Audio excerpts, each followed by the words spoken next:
Okey, bismillahirrahmanirrahim. Alhamdulillahirabbil alamin wa bihi nasta'in wassalatu wassalamu ala asyrafil mursalin wa ala alihi wa ashabihi wa man tabi'ahum bi ihsanin ila yaumiddin. Assalamualaikum warahmatullahi wabarakatuh. Terima kasih pada semua yang hadir pada malam ini bagi memberkati majlis kita secara online pada malam ini. Kita mulakan dengan bacaan umul kitab Al-Fatihah. A'udzubillahi minasyaitonir rajim. Bismillahirrahmanirrahim.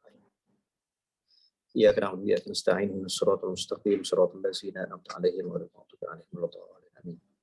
Alhamdulillah, syukur pada Allah Subhanahu wa taala dengan kesempatan masa ruang dan juga waktu yang ada, kita diberi kesempatan oleh Allah Subhanahu wa taala untuk bertemu secara maya pada malam ini.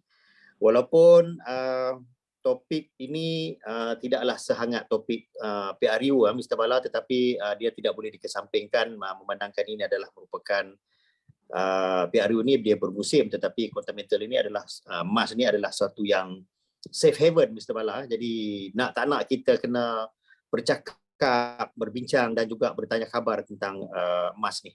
So pada malam ini kita mengalu-alukan semua yang hadir sama ada daripada negara Malaysia dan juga rakan kita di Indonesia. Sahabat kita Tijani Yasin. Apa khabar saudara Tijani dengan rakan-rakan daripada Indonesia? Alhamdulillah baik. Sihat ya? Alhamdulillah, Tuhan sihat. Alhamdulillah. Pada malam ini kita mengharapkan penyertaan daripada rakan-rakan kita di Indonesia termasuk di Malaysia bagi membantu speaker kita pada malam ini iaitu Mr. Balakumar Karupiah. Saya mengajak tuan-tuan dan puan yang sekalian yang hadir pada malam ini untuk sedikit kita memberi maklumat tentang siapakah diri kita. Boleh kita berinteraksi di chat box. Mungkin nanti Mr. Bala boleh melihat sedikit latar belakang kita. Kalau yang baru hadir ataupun baru mengenali Continental, sila tulis 1. Jadi nanti Mr. Bala boleh tengok berapa ramai yang 1, berapa ramai yang selain daripada 1 tu, maknanya yang nombor 2, maknanya orang yang telah menyertai dan juga ataupun yang dah lama. Jadi sekurang-kurangnya kita membantu Mr. Bala untuk memastikan konten presentation Mr. Bala itu akan sampai kepada kita insya-Allah. Ramai juga yang 1 ni kan. Jadi bagi pihak Golden Circle kita mengalu-alukan kehadiran semua rakan-rakan kita di negara jiran dan juga di Malaysia. Saya tidak berhajat untuk nak bercakap banyak pada malam ini. Sebelum saya perkenalkan Mr. Bala, kita akan sekejap berlintas langsung di Terengganu bersama dengan Tuan Haji Sahar Makdir, sebab Tuan Haji Sahar akan memberi sedikit kata-kata aluan mengalu-alukan Mr. Bala dan juga rakan-rakan kita pada malam ini. Kalau boleh saya dapatkan penyertaan daripada Tuan Haji Sahar. Silakan Tuan Haji Sahar kalau ada bersama dengan kita pada malam ini. Saya kira belum masuk, Haji. Belum masuk Belum. Nanti Rosdan kalau masuk, Rosdan tolong alert saya, kita mungkin di tengah-tengah ataupun di penghujung nanti Tuan Haji Sahar boleh sama-sama menyertai kita. Sedikit pengenalan berkaitan dengan Mr. Bala pada malam ini, iaitu berasal daripada Batu Gajah Perak dan sekarang ni Mr. Bala sudah pun berada di Ipoh. Semangat dia balik untuk nak menunaikan tanggungjawab sebagai seorang rakyat Malaysia Mr. Bala. Mr. Bala pernah bekerja di Pembadanan Kemajuan Negeri Perak tahun 1992, lepas tu menyertai sektor perbankan di Maybank dan juga di Bank Muamalat. Kalau tengok dalam sejarah ini dah 25 tahun Mr. Bala di Maybank campur dengan di Bank Muamalat, jadi seorang yang agak lama dalam bidang perbankan. Selepas itu menyertai Continental pada tahun 2017. Dan tajuk yang akan kita bincangkan pada malam ini adalah berkaitan dengan potensi emas dalam memangkin, menyemarak, menyubur, mengembang dan juga memacu ekonomi masa kini. Jadi sebelum ini kita mengadakan aktiviti BOP ini dengan speaker yang ada di kalangan ahli Golden Circle semata-mata. Tapi pada malam ini alhamdulillah kita dapat penyertaan daripada Mr. Bala, dan kalau kita tengok kepada penyertaan Continental Mr. Bala ini sejak tahun 2017, maknanya orang yang agak lama, yang dah hampir 5 ke 6 tahun. Dan bila kita tengok terakhir Mr. Bala bersama dengan Bank Muamalat, maknanya Continental juga berurusan dengan Bank Muamalat. Jadi maknanya Mr. Bala bukan setakat mengenali produk Continental di Continental, tetapi juga Mr. Bala juga turut mengenali dengan lebih dekat tentang syarikat Continental. Jadi kita harapkan dengan penyertaan dan juga ceramah yang bakal disampaikan oleh Mr. Bala ini mampu mengukuh dan juga memahamkan kita dan seterusnya mengambil langkah yang agak positif untuk pergi dengan lebih jauh. Jadi dengan tidak secara langsung dan tidak melengahkan lagi, Mungkin nanti Mr. Bala boleh add on di mana-mana tentang pengenalan diri Mr. Bala bagi kepada rakan-rakan kita yang baru menyertai. Silakan Mr. Bala, the floor is yours. Assalamualaikum. Silakan. Terima kasih. Assalamualaikum semua. Apa khabar semua? Salam baik, alhamdulillah. Kalau semua okey, please press 1 atau type 1. Aina semua okey. Bagus. Shoban, alright. Bagus. Terima kasih Tuan Haji, Tuan Haji Zamri. And then saya ingin mengucapkan terima kasih kepada Tuan Haji Sahak kerana telah memberi peluang untuk saya, datang buat talk untuk hari ini. Alright. I see a lot of participant. Bagus. And then kita ada rakan-rakan kita daripada Indonesia. Apa khabar orang Indonesia? Alhamdulillah baik. Bagus. Tuan apa kabar? Aslinya dari mana? Saya asli Bogor. Bogor. Okey. Tak pernah sampai Bogor. Tapi tak lama lagi saya akan sampai Bogor. Okey. Insyaallah, insyaallah. Okey, bagus. Bogor. And then ada tak selain daripada Indonesia? Anybody else from any other countries? Ada tak? Kalau yang baru mulai banyak sekarang di Indonesia. Tahniah. Yeah. Alright. Semoga bisnes Quantum Metal akan menjadi besar seperti Tokopedia di sana. Amin, insyaallah. Satu hari kita harap Tokopedia pun akan bekerjasama dengan Quantum Metal di Indonesia nanti. Amin, insyaallah. Dengan adanya Tijani dekat sana, kita yakin Quantum Metal bisa di Indonesia. Insyaallah. Okay, thank you very much. Alright, and then saya tengok ramai yang masuk. I don't know bila diorang type 1. When they type 1 ni, I don't know whether diorang first time join session dengan group ni atau diorang baru masuk dalam Quantum Metal session, I'm not sure. Tapi apa yang saya akan cuba buat, saya nak guna bahasa Indonesia tak berapa bisa. Tapi saya akan cuba guna bahasa Inggeris dengan bahasa Malaysia. Boleh? Semua okey? Boleh insya-Allah. Boleh semua boleh because kadang-kadang bila I buat talk ni ada orang selalu tegur saya. Dia cakaplah bahasa Malaysia. Kenapa macam nak cakap bahasa Inggeris? So ilmu ni satu benda yang penting. Kalau kita nak pergi international level, kita kena belajarlah. Betul Tuan Haji Zamri? Betul Masya Allah. Kalau suddenly kita dapat kita punya kawan daripada China, takkan nak cakap bahasa Malaysia. Kan? So kita kena bersedia. Kita kena bersedia untuk Quantum Metal going to the next level. Kita pun dah nak pergi Nasdaq, kita nak pergi banyak negara besar. Alright? So banyak negara-negara yang mungkin akan menggunakan bahasa Inggeris. So sudah sampai masanya untuk kita menimba ilmu. Kita terpaksa. Ini benda yang cakap terpaksa ni memang kita kena ada ilmu. Ilmu ni bukannya ilmu nak jadi saintis, tapi ilmu boleh berbual dalam bahasa Inggeris. Bila kita cakap bahasa Inggeris ni, tuan-tuan dan puan-puan jangan ingat orang Jepun dia pandai sangat cakap bahasa Inggeris pun. Kan? Tak ada. Cuma kita cakap broken English pun tak apa, jadi orang faham. Sebab Mas Saleh ni pun bukan pandai sangat, itu bahasa ibu dia je. Okay? So, with that, apa yang saya nak share dengan hari ni? Okay, sebelum I start this presentation, saya nak tanya satu soalan. Macam manakah bisnes anda di Quantum Metal? Kalau bisnes anda bagus, type 1, bisnes anda tak bagus, type 2. Business, how's your business? Very good. Business very good, bagus. Okay, so very good. Tahniah. So now, apa yang kita kena buat, apa yang kita nak buat ni sebenarnya, saya selalu buat session saya setiap hari Khamis. Session yang saya buat hari Khamis ni, saya tak cakap pasal produk Quantum Metal. Saya tak cakap, because ada ramai banyak team yang buat produk-produk Quantum Metal. Tapi emas adalah satu benda yang saya rasa bukan sekadar kita nak tahu pasal produk saja, tapi kita kena tahu apakah faktor-faktor, apa yang boleh menyebabkan emas naik, harga emas naik, apa yang boleh menyebabkan harga emas turun. So dengan keadaan sekarang, okey, siapa yang rasa ekonomi sekarang bagus? Siapa yang rasa ekonomi sekarang bagus? It can be in Indonesia or even Malaysia. Siapa rasa ekonomi sekarang ni bagus? Kalau you rasa ekonomi kita bagus, type 1. Kalau ekonomi kita tak bagus, type 2.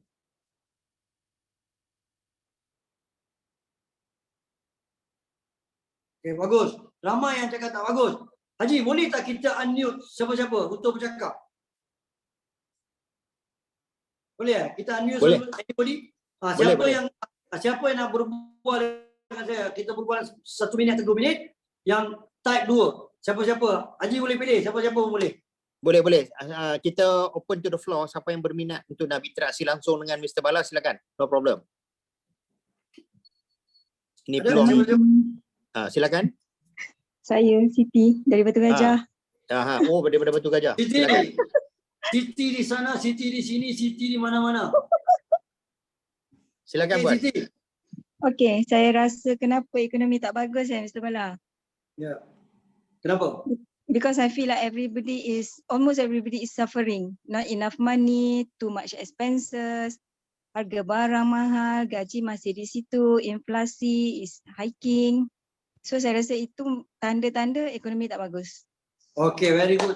Siti, you tahu saya punya phone number, nanti you hantar you punya GSM number, saya bagi you hadiah, okay? Lama. Thank you so Alright, much. so Siti dah bercerita apa yang sedang berlaku. Dia cerita pasal harga barang tinggi, lepas tu people are suffering. Okay, now soalan seterusnya, saya nak orang unmute. Siti tak boleh, Siti bagi orang lain peluang. Haji boleh unmute siapa-siapa yang bercakap. So macam mana kita nak menangani isu harga barang naik, people are suffering. So macam mana kita nak cari jalan untuk keluar daripada cabaran ini? Siapa nak bercakap dengan saya? Silakan. Siapa yang berminat? Siapa yang ada jawapan? Ada siapa-siapa? Ini jawapan tidak sebenarnya betul salah. Saya nak orang berbual. Baru seronok. Ya, betul. Interaksi dua ways in communication. Yes, very important. Siapa nak try? Silakan. Assalamualaikum. Saya Haikal. Waalaikumsalam. Saya nak kata. Okey. Kalau kita nak keluar dari ekonomi, kita kena cari macam ada, kalau kita pendapatan kita sikit, kita cari kerja yang kedua ataupun kita pindah apa yang kita ada. Maksud dia kita kena sama ada kita berjimat itu kadang-kadang tak boleh. Jimat tu last choice. Kadang-kadang benda macam makan semua perlu. Memang tak boleh. So kita kena cari jalan macam mana alternatif untuk tambah pendapatan kita ataupun kerja apa yang kita sedia ada. Okey. Tanya ni siapa cakap tadi? Nama tuan apa? Cik Haikal. Haikal. Cik Haikal Ya. Ini Cik Haikal yang hari tu I spoke to you, Haikal the other day. Yes. Wah, Haikal, damn, you're fantastic. Haikal, nanti you can give me your name. Hari tu I try to credit you punya insentif, tapi keluar Haikal. You bagi nama Haikal tapi keluar. And then they told me you are. Wala, okay, I dah tahu dah. Yeah. Congratulations, nanti you bagi GSM number. Okay now. Okay. Apa yang Cik Haikal bagi tahu tadi? Cik Haikal telah bagi tahu, Siti dah bagi tahu kita sedang menghadapi cabaran. Orang tengah suffer, harga barang naik. Lepas tu, jalan penyelesaian. Apa yang Cik Haikal bagi tahu? Cik Haikal bagi tahu ada dua benda. Satu, adakah kita nak mengurangkan perbelanjaan atau meningkatkan pendapatan? Dalam keadaan sekarang ni, macam Cik Haikal cakap, saya setuju 100%, kita nak mengurangkan perbelanjaan bukan senang. Gaji kita tetap sama. Tapi harga barang naik. Kan? Takkan kita tak nak bagi takkan kita tak bagi kita punya family makan. Boleh tak mute siapa yang ada sama dia ni? Haikal, tolong mutekan balik Haikal. Okay, thank you. Okay. So itulah cabaran yang kita hadapi. So, kenapa cabaran itu sekarang? Kenapa kita hadapi cabaran mengenai harga barang naik? Lepas tu sekarang kita bercerita pasal ringgit jatuh. Okey, semua ni berlaku. Kenapa semua ni berlaku? Apakah punca-punca? So di sinilah kita ni lebih hebat daripada PRU macam Haji cakap. Sebab kalau kita pergi ceramah-ceramah PRU di Malaysia, sejak ni in Malaysia we are preparing for election. So all the politician, semua orang politik datang berceramah, dia bercerita mengenai ringgit kita jatuh, harga barang naik. Itulah topik yang sentiasa kita dengar. Tapi kita tak dengar pun satu orang politik yang bagi jalan penyelesaian keluar daripada masalah ini. Alright? So, itulah kelebihan quantum metal. Di quantum metal, kita ada solution. Sebelum kita bercerita pasal solution, kita kena tahu kenapa benda ini berlaku. First, inflasi. Alright? So, apa yang menyebabkan semua ini berlaku adalah inflasi. inflasi ni ada 2-3 sebab yang boleh berlaku. Alright. So, kalau saya bercerita pasal inflasi, apa yang tuan faham? Sila type. Apa yang tuan faham? Bila saya cakap inflasi je, apa maksud dia? Apa yang tuan faham pasal inflasi? Sebab kadang-kadang bila kita cakap inflasi, perkataan inflasi tu macam besar sangat. Tapi sebenarnya, benda ni kita biasa. Kita biasa lalui. Okey, kalau kita cakap inflasi je, apa yang tuan-tuan faham? Sila type.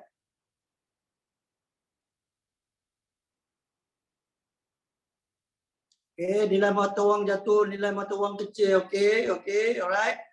Okey. So, itu kepada orang yang faham. Cuba tuan-tuan bayang, bila tuan nak pergi bercerita dengan satu orang yang biasa, mungkin dia tak ada that kind of exposure. Dia tak ada pengalaman yang tahu pasal benda-benda macam ni. Macam mana kita nak bercerita dengan orang mengenai inflasi? Nak bercerita inflasi dengan orang biasa, in a layman term, you kena bagi tahu dekat dia, harga barang semakin meningkat. Contohnya kalau encik beli ayam 1 kilo pada 2 tahun lepas, harga dia RM10, sekarang dah naik RM20. RM10 dulu, RM20 sekarang. Peningkatan itulah yang kita panggil inflasi. So kadang-kadang itu salah satu cara yang kita boleh bercerita supaya orang mudah faham. Okey, ada orang saya nampak ada orang tengah type pelabur tak masuk, all that. Okey, we are coming into that slowly. So inflasi adalah peningkatan dalam harga dan pengecutan dalam mata wang. Pasal itu kalau kita tengok daripada semua ceramah, kalau semua orang bercerita pasal agama, dia orang selalu bercerita pasal cerita Nabi dengan kambing. Dengan 1 dinar kita boleh beli kambing. Dari tahun 1500 sampai sekarang dengan 1 dinar masih kita boleh beli kambing. So because walaupun harga kambing naik, tapi oleh kerana kita memiliki emas pun meningkat. Peningkatan emas adalah lagi tinggi daripada peningkatan mata wang, sebab mata wang selalu depreciate. Maknanya dia salah satu kalis inflasi yang terbaik. So inflasi ni berlaku 2 sebab.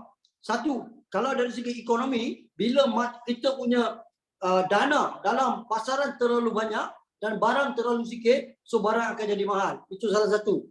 Nombor 2, kalau jika banyak sangat printing of money, apa yang berlaku dekat US, inflasi dia tinggi sebab kerajaan telah banyak print duit untuk memberi bantuan. Macam di Malaysia, bila dalam keadaan COVID, kerajaan banyak memberi bantuan. Bantuan duit-duit itu maknanya dia kena keluarkan duit. So bila duit terlalu banyak dalam pasaran, barang terlalu sikit, dia akan menyebabkan harga barang naik. Right? Itu satu. Nombor 2, salah satu sebab inflasi semakin tinggi adalah disebabkan oleh krisis. Apa yang berlaku di Ukraine dengan Russia, war, benda-benda macam itu akan menyebabkan chain. Untuk kita menghantar barang, kos-kos akan menjadi. So contoh macam Ukraine dengan Russia adalah pengeksport terbesar gandum. So bila dia tak dapat hantar gandum, harga gandum akan naik. Maknanya harga makanan akan naik. So benda-benda ini semua menyebabkan inflasi. So biasanya bila berlakunya inflasi, harga emas akan naik. So kalau tuan-tuan tengok sebelum Mac 2022, sebelum Mac harga emas okey. Sebelum Ukraine war harga emas okey. Tapi lepas 22 Mac harga emas jatuh. Betul tak? Perasan tak? Lepas bulan Mac, lepas Ukraine war, kita dah harga emas naik, suddenly harga emas jatuh. Betul? Betul ke tak? Kalau betul cakap 1, kalau tak betul cakap 2. Betul ke tak betul? Okey, kalau tuan-tuan ingat ramai yang rasa frust because dia beli tiba-tiba harga emas jatuh. Ramai yang frustrated, harga emas jatuh. So, kenapa harga emas jatuh dalam bulan Mac? Siapa yang boleh jawab? Siapa yang boleh jawab? Kenapa lepas dalam bulan Mac onwards harga emas jatuh? Sedangkan bila kita cakap bila inflasi tinggi, harga emas akan naik. Tapi inflasi masa tu dah semakin tinggi. Sudah tinggi, tapi tiba-tiba harga emas jatuh. Okey, sebab apa? Okey. Siapa nak cuba bercakap dengan saya sekejap? Siapa nak cuba? Silakan siapa minat nak cuba. Kita bercakap ni seronok tau. Bila kita bercakap ramai orang akan belajar. And then bila kita bercakap ni best sebab baru kita dapat insentif. Okey, siapa nak bercakap ni? Siapa nak try? Best. Salam Tuan Bala. Ya, Assalamualaikum. Waalaikumsalam. Apa yang kita tahu pada bulan 3 tu berlaku peperangan besar lah di antara dua kuasa besar iaitu Ukraine dan Rusia. Cuma saya tak faham kenapa bila peperangan berlaku, adakah sebab diorang takut nak keluarkan emas ataupun bagaimana? Okey, ini siapa yang bercakap ni? Saya Faisal Tuan Bala. Siapa? Faisal, nanti you bagi you punya GSA number. Jawapan you tak tepat Faisal, walaupun jawapan tak tepat atau I boleh cakap jawapan you salah, tapi I bagi insentif. Best tak? Jawapan salah pun dapat insentif. Terima kasih Tuan Bala. Okey, jawapan dia tak tepat tapi kita bagi insentif. Why? That is what bila kita buat Zoom ni kita kena ada interaction. Baru best. Okey, kenapa tiba-tiba dalam perang kalau kita tengok bulan Februari emas naik, lepas itu jatuh, and then second wave emas naik. Lepas Mac, emas tak jatuh. Sebab emas jatuh adalah disebabkan oleh poin nombor 2. Tadi saya dah cerita pasal inflasi. Sekarang poin nombor 2 adalah kadar faedah atau interest rate. Apa yang berlaku dekat US, kerajaan US atau Federal Reserve atau Central Bank US, kita panggil Federal Reserve, telah menaikkan kadar faedah. Bila dia naikkan kadar faedah, harga emas jatuh. Kenapa dia kena naikkan harga atau kenapa dia kena naikkan kadar faedah? Salah satu cara untuk mengekang inflasi adalah dengan meningkatkan kadar faedah. So, bila dia naikkan kadar faedah, emas jatuh. So, bila dia naikkan kadar faedah, kenapa emas jatuh adalah disebabkan contoh, kalau tuan-tuan nak melabur.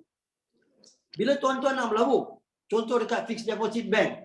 Kalau bank bagi 4% fixed deposit, kalau dulu 0 atau 1%, tiba-tiba bank bagi 4% fixed deposit, kita masuk ke tak? Saya dah ngaji. Okey? Cuba type dekat sana. Kalau suddenly kadar faedah, maknanya kadar simpanan, bank bagi 4%. Kalau dulu dia bagi 1%, suddenly dia bagi 4%. Kita akan melabur ke tak? Faizal, nanti you bagi dekat moderator, nanti bagi ke saya. Kita akan masuk ke tak? Kenapa kita masuk? Sebab kadar faedah tinggi. And the bond yield atau treasury bills ni adalah konsep atau kita cakap yang dia menjanjikan 3%, 4% tu guarantee. So, bila dia menjanjikan 3% dan 4% guarantee, menyebabkan emas jatuh. Kenapa emas jatuh? Sebab emas tak menjanjikan kadar faedah.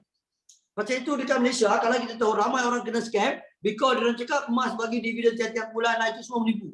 Emas tak boleh bagi dividen. So, bila kadar faedah naik, ramai orang jual emas, ramai orang keluar daripada stok, dia orang pergi melabur dekat tempat yang menjamin pulangan. Seperti interest rate high. Kadar faedah. Itu yang berlaku. So, itu menyebabkan apa? Bila dia berlakunya kadar faedah yang meningkatkan kadar faedah telah menyebabkan 2-3 benda lah.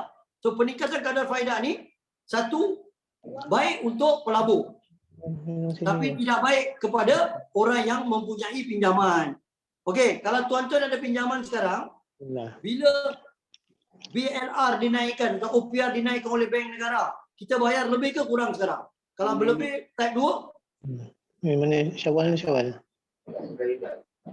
Okey, kita bayar lebih sebab kadar faedah ni. So, itu tidak bagus kepada orang yang ada buat pinjaman sebab dia kena bayar lebih. So, bila dia bayar lebih, apa yang berlaku? Itu yang menyebabkan kita terpaksa mengurangkan perbelanjaan. Contoh, gaji kita RM5,000.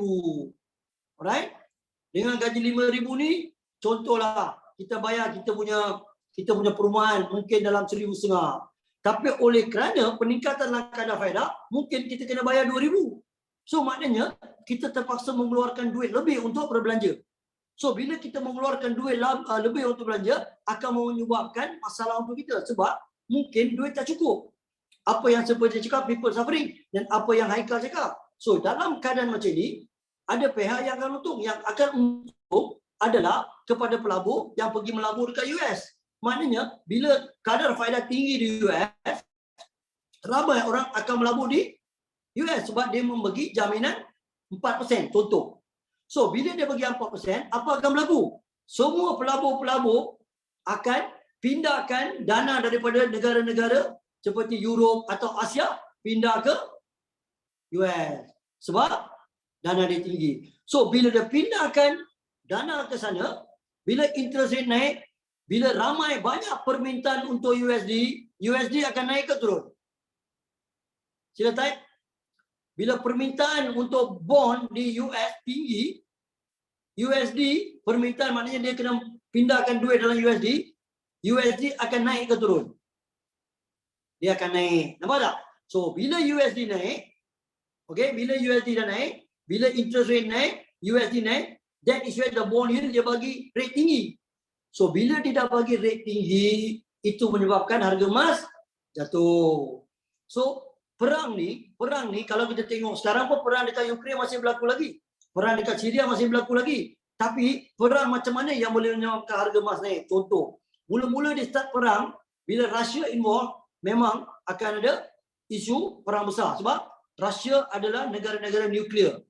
So bila ada negara yang ada kekuatan nuklear, bila dia terlibat dalam perang, orang akan risau jika berlaku peperangan nuklear. So bila berlaku benda itu, harga emas naik. Contoh, kalau kita tengok North Korea. Kalau North Korea melancarkan peluru berpandu, balistik dia ke, yang diorang pun ada kekuatan nuklear, bila dia lancar je, emas biasa akan naik sekejap. So, inflasi, oleh kerana inflasi, negara-negara terpaksa menaikkan kadar faedah. Dia naikkan kadar faedah untuk mengurangkan inflasi. Okey, macam mana kadar faedah akan menurunkan inflasi adalah bila kita mengurangkan perbelanjaan. Maknanya kita tak mengeluarkan duit untuk membeli barangan.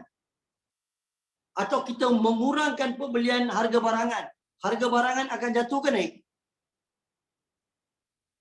Kalau naik, type naik. Kalau turun, type turun. So, bila kita beli barang, suddenly kita tak nak beli barang tu. Kita tak nak beli barang. Bila kita tak nak beli barang, harga barang tu akan naik ke turun? Harga barang akan turun. So, bila harga barang turun, apa akan berlaku? Inflasi akan turun. So, sekarang itu yang berlaku. Contoh, semalam. Okay? Semalam, inflation announcement dekat US, inflation dia jatuh. So, bila inflation jatuh, tiba-tiba kita tengok emas naik. Tapi emas dia naik. Bila emas naik, apa yang berlaku? USD jatuh. Pasal tu kalau tuan, kalau tengok harga emas hari ni, kalau kita dah terminate, kita tengok nampak dalam USD kita untung banyak. Tapi bila kita jual dalam RM jadi rendah. Sebab ringgit Malaysia sekarang semakin kukuh because USD jatuh. Okay? Ini biasa. Jangan pening sangat pasal benda ni biasa. Right? So, apa yang berlaku? Inflasi naik, dia terpaksa naikkan kadar faedah untuk menurunkan inflasi. Alright? Bila kadar faedah naik, USD naik. Bila USD naik, permintaan untuk bond naik. Bila semua ni berlaku, harga emas akan jatuh. And then, bila benda ni berlaku, apa yang semua negara akan cuba buat? Semua negara akan cuba mengurangkan inflasi, salah satu dengan naikkan kadar faedah. Lagi satu, diorang akan membuatkan ekonomi tak jadi hangat. Bila ekonomi kita hangat, aktiviti dia kuat, barulah barang banyak, kita ada duit banyak, kita akan membeli. Tapi dia akan mengurangkan ekonomi. Salah satu cara dia nak kurangkan ekonomi adalah dengan menaikkan kadar pengangguran. Okey? Kadar faedah dah naik, orang nak beli rumah pun tak nak, orang tak belanja. Bila orang tak nak beli rumah, semua tak ada, apa akan berlaku pada pekerjaan atau industri? Mungkin industri ini akan affected. Itu yang berlaku dekat US, Microsoft, Intel semua buang pekerja. So bila ramai orang tak ada pekerjaan, duit untuk berbelanja jadi kurang. Bila duit untuk berbelanja kurang, akan berlaku kemelesatan ekonomi. Bila berlaku kemelesatan ekonomi, akan berlakulah banyak orang yang kena buang kerja. Bila ramai orang kena buang kerja, kemampuan atau orang-orang yang nak belanja akan jadi semakin kurang. Bila perbelanjaan semakin kurang, kadar inflasi akan turun. Okey tak? So far clear tak apa yang saya cuba cakap? Faham tak? Kalau you boleh faham 50% pun okey. Kalau faham, type 1 please. I want to know. Right? So, boleh saya tanya soalan? Sikit lagi. Nanti kita tanya soalan. Okay? So, itu yang berlaku. So, itu semua ada kaitan. So, apa kaitan dengan emas sekarang? No. Kita beli emas. Alright? kita beli emas untuk apa sebenarnya? Siapa yang nak jawab? Siapa yang nak jawab? Siti, you dah tahu jawapan, you tak nak jawab. You dah dapat jawapan tadi. Okey, kita beli emas untuk apa? Siapa nak jawab? Please unmute. Anybody? Lindung harta kita, lindung kekayaan kita. Assalamualaikum. Lindung harta. Okey, lagi? Untuk Assalamualaikum.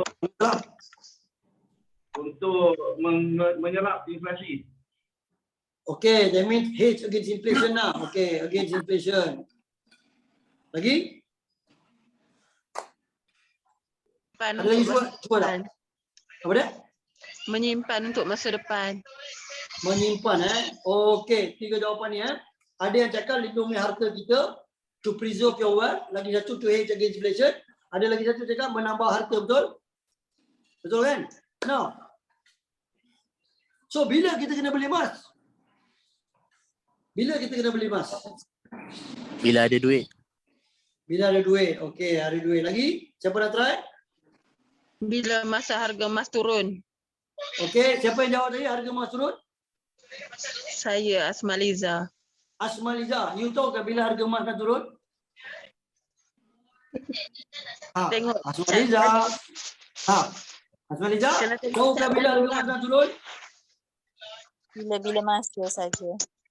Maknanya, kalau you tahu bila-bila masa, contoh hari ni harga let's say 263. Harga rendah. So, you beli ke tak beli hari ni? Kalau harga paling tinggi 280, sekarang harga 263, you beli ke tak? Asmaliza? Asmaliza? Asmaliza? Kalau ada duit boleh beli. Betul. Beli. So, now, semua jawapan tu betul. Tapi cuba kita fikirkan. Cuba kita renungkan masa Kalau ada duit boleh beli. Ya. Betul. Bagus. So now. Kalau ada duit boleh beli. Betul. RM10 pun boleh beli kan? Betul tak? Okay now. Mak bapak kita dulu, dia ada tak tunggu harga emas jatuh baru dia beli? Ada tak mak bapak kita ni, aku tunggu harga emas jatuh lah baru aku nak beli ni? Ada tak? Tak ada. Tak ada. Cuba bayang Asmaliza, you baru nak kahwin lah pada masa tu, you kena beli emas. Tiba-tiba harga emas tu you rasa tinggi berbanding dengan 5 tahun dulu. Tapi you dah nak kahwin tak? Beli ke tak beli? Tunda kahwin. Berapa orang yang nak tunda kahwin? Tunggu harga emas jatuh. Sampai ketua tak kahwin. Okey? Sebab emas kita beli selain daripada apa yang tuan-tuan cakap semua betul, kita beli emas sebagai solution. Bila kita jual produk emas ni, is a solution provider. Jangan cerita pasal untung 10 kali ganda. Itu semua adalah dia macam kek. Dekat kek tu ditambah icing. Alright? So, kita beli emas adalah untuk solution. Siapa punya itu yang bising Boleh tak? Siapa Apa punya? Kama, please unmute Kama. Mute, sorry, not unmute, mute. Kama. Okay, you see? So, boleh mute dia orang tak?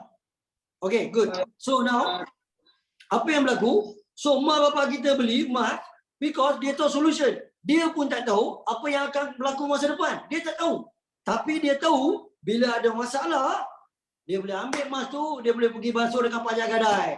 Dia masuk dekat pajak gadai, dia dapat emas duit tu, dia boleh menggunakan duit tu untuk menyelesaikan cabaran pada masa tu. Siapa yang setuju? Type 1. Siapa yang setuju? Type 1. Now, so kalau mak bapak kita, dia tak tengok pun technical analysis pun. Ramai orang nak jadi technical analysis. Oh, kita chart dia macam ni, chart dia macam ni. Mak bapak kita tak ada chart tau. Maknanya mak bapak punya technical analysis lagi bagus daripada technical analysis yang ada. Sebab mak punya technical analysis, dia tahu. Untuk satu masa, bila susah, saya boleh pajak mak saya. Tapi kalau kita bergantung 100% pada technical analysis, that is where kita boleh jadi salah.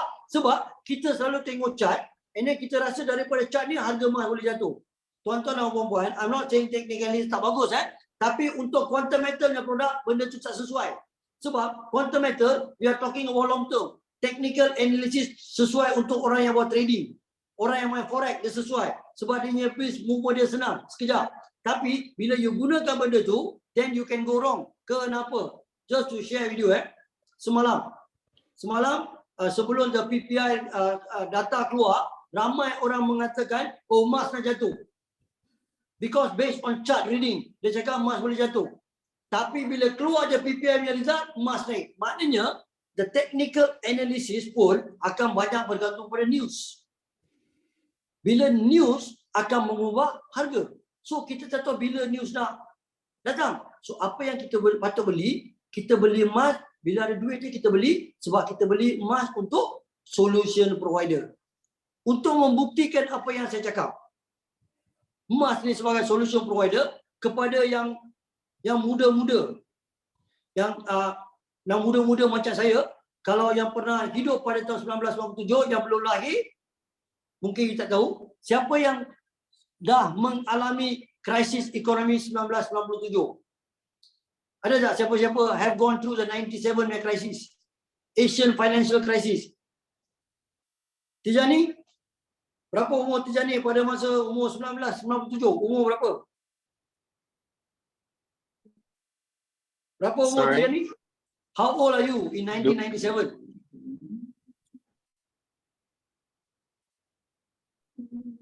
Sekarang 25.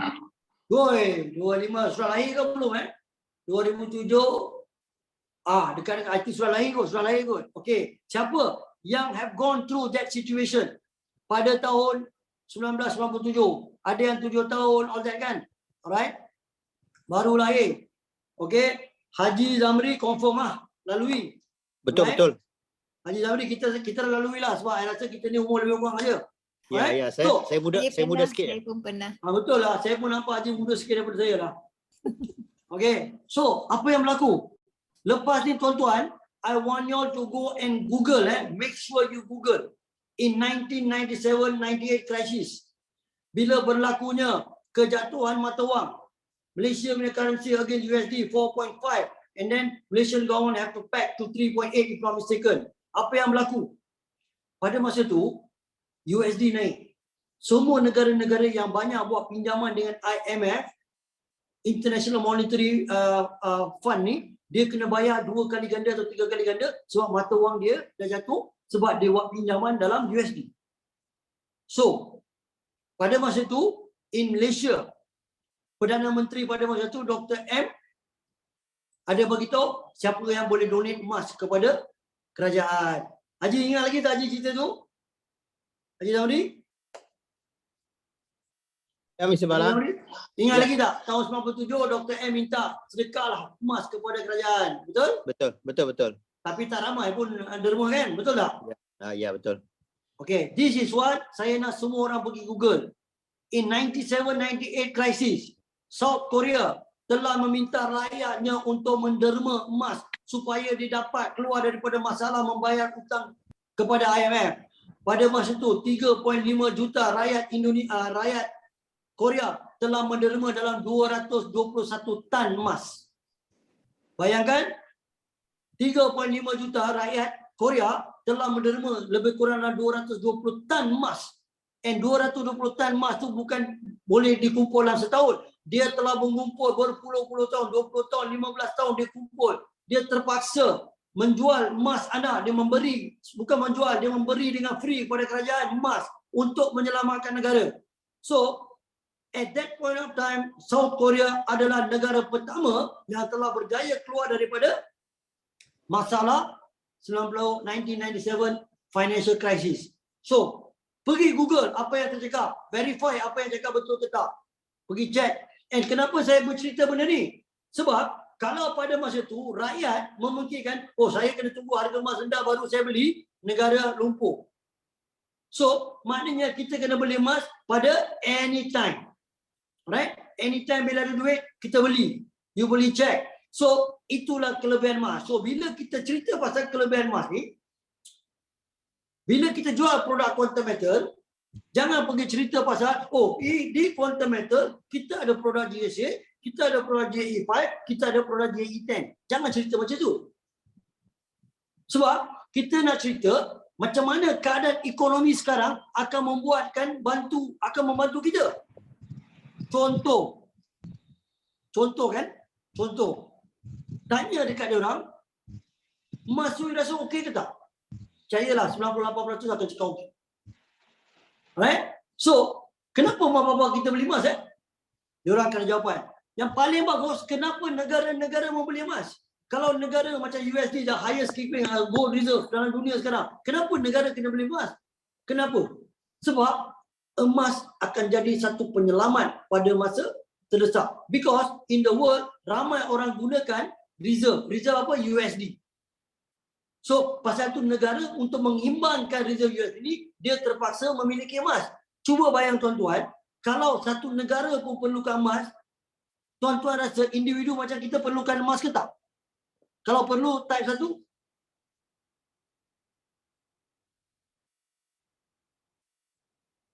So, bila kita tahu benda tu perlu, okay, bila kita bercerita dengan ramai orang akan cakap, dia mungkin rasa seronok ke tak seronok ke, kata mati bila you cakap dengan dia orang, bila you cakap benda ni kan, semua akan diam. Masa saya buat presentation when I was the bank kan, lepas I was a trainer, I was doing a talk dengan satu group. So bila I bercerita pasal emas, okay, dia orang tahu emas tu okey, tapi keyakinan pada emas tu masih kurang lagi. Lah saya cakap senang saja.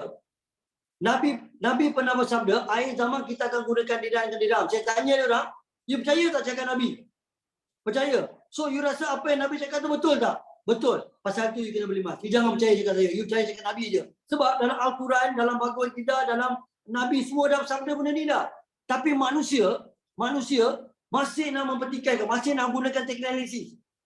So kita guna aja ajaran apa yang dalam hadis, apa yang Nabi telah bersabda, apa yang ada dalam kitab-kitab Hinduism ke apa, mereka telah mengatakan emas adalah satu benda yang akan ada selama-lamanya. Itu terbukti. So itulah salah satu cara kita nak memberitahu ke klien atau memberitahu dekat orang kenapa emas tu penting. Right? So inilah salah satu sebab kita cakap bila kita promote produk ni, kita kena cerita in quantum metal is a solution provider. What kind of solution? Kalau inflation, solution. You want to preserve your wealth, solution. Alright? You nak gunakan, contoh, you nak mempelbagaikan you punya pelaburan, gold can become a solution. Dengan konsep gold convert account. Contoh kalau tadi I was talking to Siti dengan dia kawan tadi, ada orang bercerita ASP tak bagus, tabung haji tak bagus. Saya cakap saya haramkan you jumpa orang-orang macam ni. Sebab satu, kita buat produk syariah. Bila kita buat produk syariah, kita jangan condemn produk orang lain. Itu bukan syariah. Bukan produk je kena syariah, perbuatan, kelakuan, apa yang kita cakap pun kita syariah. So, macam mana nak jawab benda ni? Senang aja. Kalau kita ada 100,000, kalau kita buat gold convert, quantum metal akan bagi 85,000. 85,000 boleh tak kita masuk ASP? Boleh ke tak boleh? Kalau boleh tak satu? Labur 100,000, you dapat 85,000. 80,000 boleh. Boleh tak you masuk tabung haji? Kalau boleh, kalau tabung haji type 2. Boleh tak you beli shares type 3? Boleh tak you beli unit trust type 4? Boleh tak you gunakan untuk bayar property? Boleh. Boleh tak you gunakan untuk overhead? So, that is what quantum metal is all about. Kita punya platform bukan sekadar jual emas, kita sedang menyediakan satu solusi kepada anda bagaimana dia menyediakan satu ekosistem untuk hedge against inflation, preserve your wealth, become a solution. Dalam masa sama, dia telah menyediakan satu ekosistem untuk kita menjana pendapatan, bukan produk saja.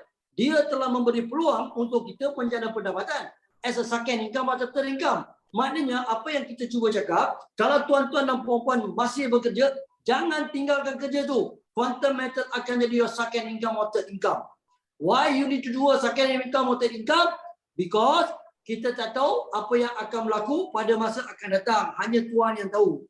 Untuk membuktikan apa yang saya cakap, kalau AirAsia dulu kita cerita pasal flight, dia dah jual insurans, dia dah ada e-hailing, dia ada hotel. Kalau you talk about YTL, dia buat simen, dia buat property. You talk about KL Kampung, dia ada sawit, dia buat property macam-macam. Kenapa negara atau syarikat-syarikat ni mempelbagaikan dia punya simpanan atau dia punya pelaburan? Sebab dia tahu dia tak boleh bergantung pada satu jenis pelaburan. Untuk membuktikan lagi apa yang saya cakap, masa dulu dengan Siti dengan kawan dia Su tadi, saya tanya, kalau kita sebagai manusia, kita makan kan? Betul tak? Kita makan apa? Kita makan nasi, ada gula, ada garam, ada masing-masing. Cuba bayang, kalau kita makan gula je, kena kencing manis. Kalau makan garam aja dapat darah tinggi. So, badan kita adalah satu contoh yang terbaik untuk mempelbagaikan pelaburan. Apa yang badan kita perlu adalah pelbagai jenis makanan dan cita rasa untuk mengimbangkan badan kita. So, jadi kita terpaksa atau wajib mempelbagaikan pelaburan kita. So, that is why Quantum Metal Platform telah menyediakan this platform untuk membantu anda sebagai satu ekosistem dari segi produk, economic recovery, asset enhance, dan dalam masa sama dia telah memberikan satu peluang dan ruang untuk anda menjana pendapatan dalam USD setiap hari. Maknanya bila you earn in USD, ladies and gentlemen, ringgit kita jatuh kan? Kalau kita dapat USD, boleh tak kita berbelanja dengan lebih yakin? Perlukah kita mengurangkan perbelanjaan? Tak perlu. Itu yang Haikal cakap, kita meningkatkan pendapatan. So bila kita nak meningkatkan pendapatan, ada cara. Ada orang nak meningkatkan pendapatan dengan membeli apa? Mengeluarkan modal yang banyak untuk berhabisan 50,000, 60,000. Tuan-tuan dan puan-puan, di Quantum Metal, anda hanya boleh keluar modal sekali cukup untuk jadi seorang introducer. Daripada introducer, kita gunakan duit orang untuk membeli emas. Itulah Robok yang saya cakap, use people's money to buy property. Macam mana people's money? Duit semua orang bagi dekat bank. Bila interest rate rendah, dia bagi pinjam. Bukan duit dia, duit orang. Nampak tak? So, apa yang kita nak buat? Kita kena generate income daripada people. Maknanya commission yang kita dapat. Daripada commission yang kita dapat, kita belilah emas. Maknanya, in Quantum Metal, you boleh keluar modal sekali saja. Tapi bila you rajin, insyaAllah you rajin, dengan rezeki yang Tuhan akan bagi, dengan ramai orang yang beli, you boleh gunakan commission untuk menjana pendapatan. And then modal sekali, 1,500. Sekarang mungkin 1,000 one time stand. Murah. Tak payahlah you susah payah. Contoh, I was with a Grab driver. I cakap kat dia, kalau you tak siap macam mana? Tak ada income. In Quantum Metal, dia telah sediakan satu platform dengan handphone sahaja, anda tidur pun dapat duit. So, this is how the platform is. Alright? On top of that, kalau siapa attend my talk last week, World Gold Council, pergi check World Gold Council, they are talking about Goal 247. What is the meaning of Goal 247? World Gold Council baru nak start satu platform 24 jam 7 hari sehari untuk membeli emas fizikal. Tapi Quantum Metal dah satu step lagi tinggi daripada World Gold Council. So tuan-tuan dan puan-puan, you are in the right platform. Siapa-siapa yang telah masuk Quantum Metal dan jadi register, anda mempunyai, I would say, diorang semua antara chosen people, chosen by God to join, because kita dah one step ahead daripada World Gold Council. So itulah kehebatan in Quantum Metal. So this is what Quantum Metal is all about. Dia menyediakan ekosistem bukan saja untuk solution, dia juga memberi ruang dan peluang untuk kita menjana pendapatan untuk diri kita, tapi dalam masa sama dia menyediakan satu ekosistem sifat kemanusiaan untuk kita membantu ramai orang. Dengan seringkali RM10 pun dia boleh beli untuk membantu. Okay? So, indirectly, this is how Quantum Metal is all about. This is what we need to share dengan orang.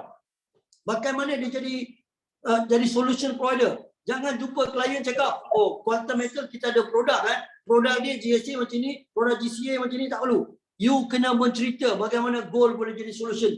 Buka minda. Tanya dia satu soalan. Tuan dan puan-puan, tuan-tuan dan puan-puan nak beli emas dengan diskaun ke tak? Siapa nak beli emas dengan diskaun? Tanya satu. Siapa nak beli emas dengan diskaun? Okey. Siapa yang nak beli emas untuk diri sendiri dapat komisen? Type 2. Nampak tak? Mana ada kedai atau saya kerja bank, saya beli sendiri ada masa je saya dapat diskaun. Saya tak dapat pun. Komisen tak dapat. Tapi in Quantum Metal, kalau you dah jadi introducer, you will get commission every purchase you dapat. On top of that, in Quantum Metal, discount ni tak ada diskriminasi. You member ke tak member, atau you dealer, you consultant atau member biasa pun you akan dapat diskaun. Alright? So, this is how the Quantum Metal platform telah disediakan untuk membantu masyarakat. Alright? Bila saya cakap masyarakat, saya tak nak cerita pasal agama, saya tak nak cerita pasal bangsa, saya tak nak cerita pasal orang politik. Sebab quantum metal adalah satu platform untuk membantu umat manusia. Maknanya dia nak membantu anak-anak Adam. Tak kira lah you bangsa apa, agama apa. Because bila kita boleh melakukan benda tu, anda adalah satu platform yang terbaik. Because itulah ajaran daripada Tuhan. Alright? Ajaran daripada semua agama untuk kita membantu. Pasal itu kalau kita pergi ceramah politik, dia akan cerita pasal bangsa. Faham? Kita jangan cerita pasal bangsa. Kita cerita pasal manusia. Oleh kerana bangsa inilah salah satu sebab bila Nabi terpaksa berhijrah daripada Mekah ke Madinah. Sebab puak Quraisy sana terlalu taksub dengan apa yang dia orang buat. Semangat sahabat dia terlalu kuat. So Nabi terpaksa pindah berhijrah ke Madinah untuk menguruskan diri.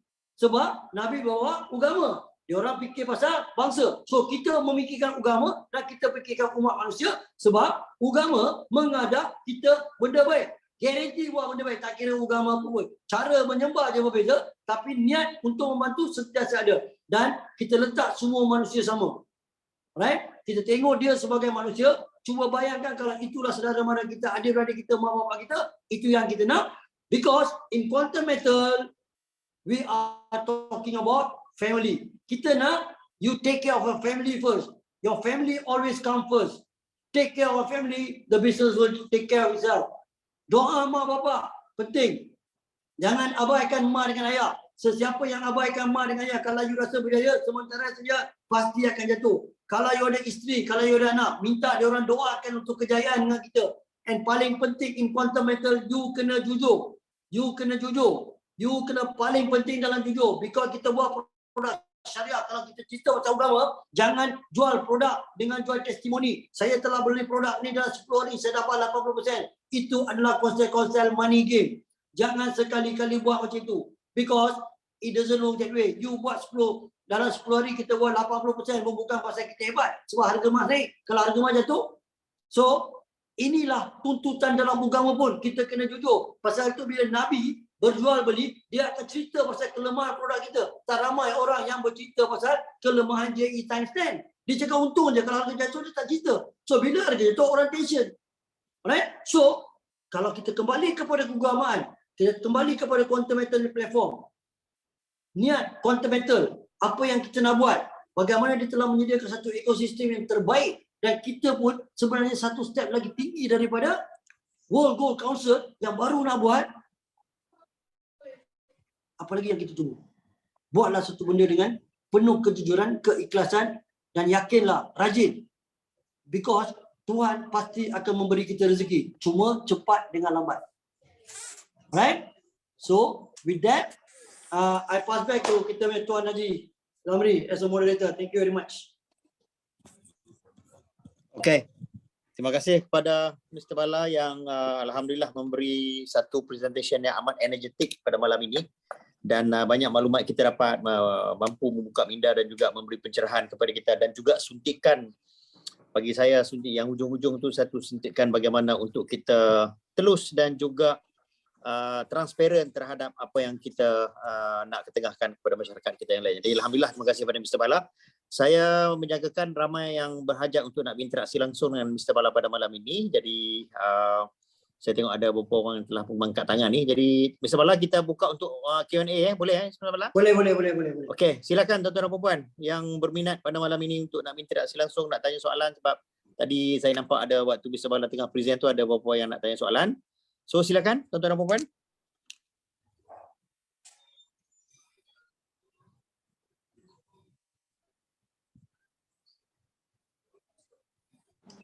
Silakan. Assalamualaikum Mr. Bala. Waalaikumsalam. Siapa ni? Saya Faizan. Syarizan Faizan. Okey, Faizan, yes. Okey, mengenai dengan donation ISIS 1998. Saya teruja dengan semangat. Apa dia? Rakyat Korea. Korea. Banding dengan semangat rakyat Malaysia. Ni ada putus, ada ni lah. Boleh tak mute yang ni ada di sikit? Tak berapa clear apa yang tuan cakap tadi. Cik Mizi.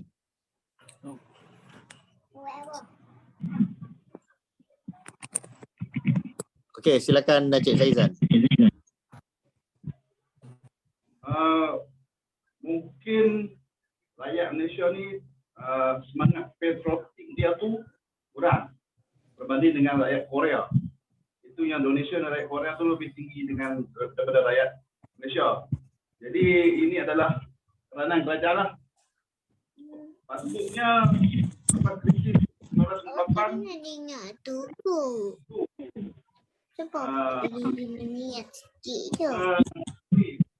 semangat patriotik kepada rakyat. Setuju. Apa yang cakap tu betul, semangat patriotik. Kan? So mungkin juga kalau kita jumpa ramai orang, dia orang jawapan senang, dia cakap dekat Korea ni satu bangsa je, bangsa Korea. Dekat Malaysia dia macam-macam bangsa. Ramai cakap macam tu. Sebenarnya bila kita cakap semangat patriotik ni dekat Malaysia ni memang ada. Kalau kita dah tengok semangat patriotik kita tak ada ke, senang aja. Kita tengok je kalau bola sepak Malaysia main. Tak kira lah bangsa apa. So itu sebenarnya. So kadang-kadang pendirian pendapat orang berbeza-beza, rakyat dia berbeza-beza. So apa yang tuan cakap tu betul lah, semangat patriotik memang kuat. Semangat patriotik untuk negara tu terlalu kuat. Alright. So I myself, I'm a hockey player. Saya pernah tengok masa dekat Perak, masa Piala Asia, macam mana dia punya coach boleh tampar pemain Korea dan pemain Korea tu tunduk. Tak lawan. Semangat untuk negara. Dia anggap coach tu macam guru. Tampar pun dia boleh. So dekat Malaysia kita tak boleh buat benda-benda macam ni. Right? Sebab dia orang create this kind of energy dekat sana because dia orang nekat untuk menjadi nombor satu dalam dunia dan apa benda pun dia orang buat. So dia orang sanggup apa saja. Right? Thanks for your Zuan. Ada lagi tak? Siapa-siapa Okay, silakan. Ya, silakan. Cik Imran ada tanya satu soalan ni Mr. Bala. Ya, apa dia? Possible tak QM ada masalah liquidity seperti mana yang berlaku pada yang lain? Okey, sebenarnya masalah ni tak timbul. Macam kedai emas ke apa kan, kita tak timbul apa-apa masalah liquidity. Just to share lah kan, every month Quantum Metal is paying out commission almost 20 to 30 million. Mungkin ramai yang tak tahu. And I know how the system work because macam kedai emas biasa lah, kedai emas biasa ni, kita tak boleh tengok kedai emas bankrupt loh. Tak boleh. Kita boleh tengok dia tutup bila malam. Tutup. Tapi tak bankrupt. Kedai emas, pajak gadai semua semakin meningkat. Because kedai emas ni, you masuk je dia dah buat duit. Macam Quantum Metal. You masuk je dia dah buat duit dah. Dia dah buat duit. Dia main, dia punya volume game memang terlalu besar. Right? So, God willingly, insyaAllah tak ada apa lah. Dan segi liquidity, I think won't have any issue. Because so far, I think commission pun masuk every day. Kalau kita liquid pun dapat duit. Kan? So, God willingly, insyaAllah tak ada apa lah. InsyaAllah. Saya pun dah follow Quantum Metal ni bukan sekarang, dari tahun 2014. Masa mula-mula Quantum Metal apply untuk masuk bank. So, kita punya kajian, bank punya kajian, janganlah orang cakap company scam. Bank ni bukan bodoh. Bank punya kajian, dia punya kajian terlalu detail. Sampai international level pun orang check. Pasal every director ada link tak. So ni kadang-kadang orang yang tak faham ni, dia ingat benda scam lah, apalah. Takkan bank nak ambil dengan kita kalau company scam. 4 bank dah buat due diligence pasal Quantum Metal. Itulah kelebihan Quantum Metal. Kalau orang masih tak faham lagi, then saya tak boleh cakap apa. Anda rugilah kalau tak buat. Itu yang saya boleh cakap. Alright? Okay. Ada yang lain? Hello, Assalamualaikum. Hi, good evening. Assalamualaikum. Yep. Good evening. Saya nak tanya. Siapa ni? Saya Syafiqah. Saya baru je.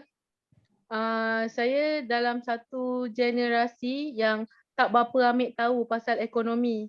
Tak berapa ambil tahu pasal inflasi. Saya masuk Quantum Metal baru saya belajar. Saya baru mendekati diri kepada ekonomi dan inflasi dan etc. lah. Okay, sekarang ni bila saya nak approach orang yang seperti mana saya dengar Encik Bala tadi cakap, kita cuba membuka minda mereka ni. Tapi bila saya cuba untuk bercakap tentang ekonomi and inflasi, mereka macam kurang nak faham. Tapi bila saya terus buka pasal produk, semua berminat. Okay. Macam mana saya nak belajar yang pasal membuka minda tu? Lihat dia macam ni tau. Bila you cerita pasal ekonomi kan, contoh if I'm your client kan, Syafiqah kan, apa yang you akan cakap dengan klien? If I'm your client, apa yang you akan cakap pasal ekonomi? Pasal ekonomi. Saya akan bertanya lah, bagaimana Cik rasa tentang ekonomi negara sekarang ni? Ada tak efek kehidupan Cik? Okay. Boleh tak you tukar? Cik, macam mana keadaan ekonomi Cik sekarang? I tanya you Syafiqah kan, Syafiqah, how's your personal economy okay not? Ekonomi Malaysia teruk, your economy how okay or not? My one is okay lah. Kan? So, you see, tadi you cakap pasal negara kan, I talk about your own personal economy.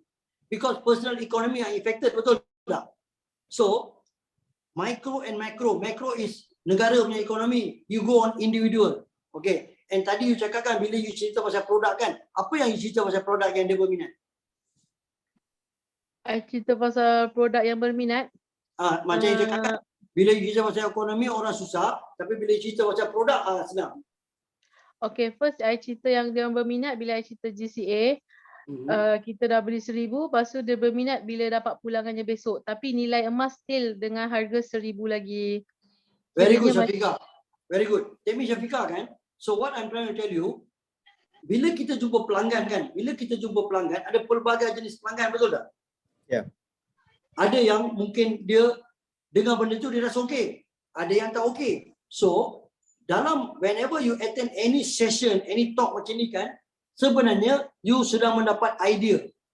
Contoh, kalau you pergi jumpa high rank people, kan, suddenly dia tanya, what is gold got to do dengan inflation? Contoh.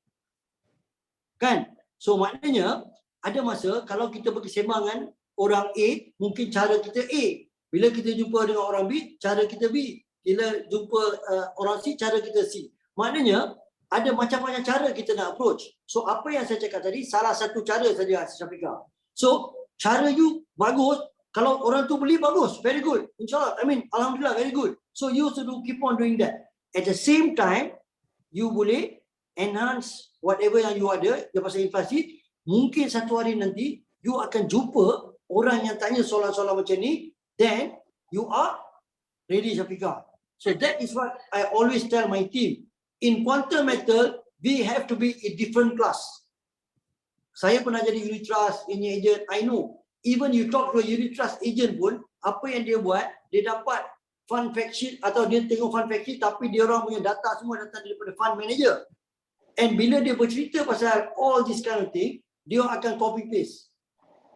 Right? So, kalau kita boleh sedia, kalau you boleh dapat that kind of knowledge dengan semua orang, then you are different class. Itu yang kita nak create. Congratulations Syafiqah, because you managed to close case. At the